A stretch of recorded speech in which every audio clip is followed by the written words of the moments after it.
नमस्कार बच्चों, मैं कनकलता झा आज आप सबके लिए जो पाठ लेकर उपस्थित हुई हूँ वो पाठ है नदी। कवि श्याम नारायण पांडे के द्वारा रचित नदी कविता आज हम पढ़ेंगे। नदी कविता पढ़ने से पहले हम श्याम नारायण पांडे के जीवन से थोड़ा परिचित हो लेते हैं। श्याम नारायण पांडे का जन्म सन 1907 में उत्तर प्रदेश के आजमगढ़ के डुमराव गांव में हुआ था। इनकी रचनाओं में वीर रस की प्रधानता है। इन्होंने 4 महाकाव्यों की रचना की, जिनमें हल्दी घाटी और जौहर विशेष रूप से चर्चित रहे। हल्दी घाटी के लिए इन्हें देव पुरस्कार प्राप्त हुआ। सन 1991 में इनकी मृत्यु हो गई। श्याम नारायण पांडे ने ऐसे विषयों को चुना है अपनी काव्य रचना के लिए जिसमें मनुष्य के अंदर उत्साह और प्रेरणा साथ साथ संचार करती हो। इस प्रस्तुत कविता में नदी के संपूर्ण जीवन की कहानी कहते हैं।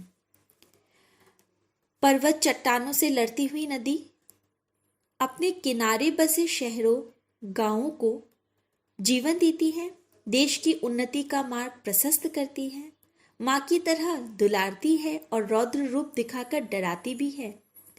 इस प्रकार अपने लक्ष्य को की प्रतीक्षा में बहती हुई अंत में सागर में मिल जाती है।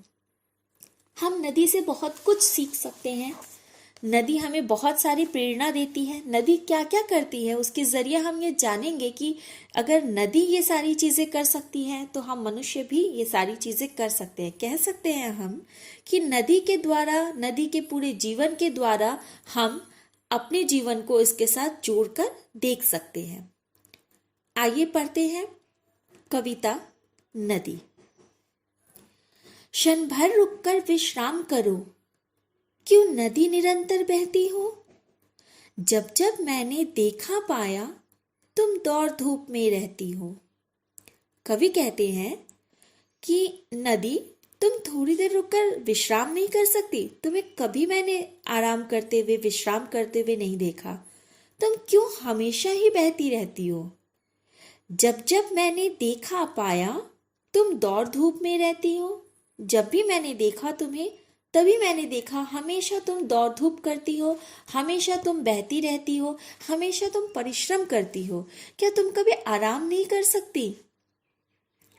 लहरों पर लहर उठाती हो, तटबंधों से टकराती हो। संघर्ष स्रोत है जीवन का, तुम हंस हंस कर बतलाती हो। लहरों पर लहर उठाती हो। नदी में बहती हुई नदी में जब तेज धाराएं आती है तो लहर पे लहर उठती है उन नदियों में।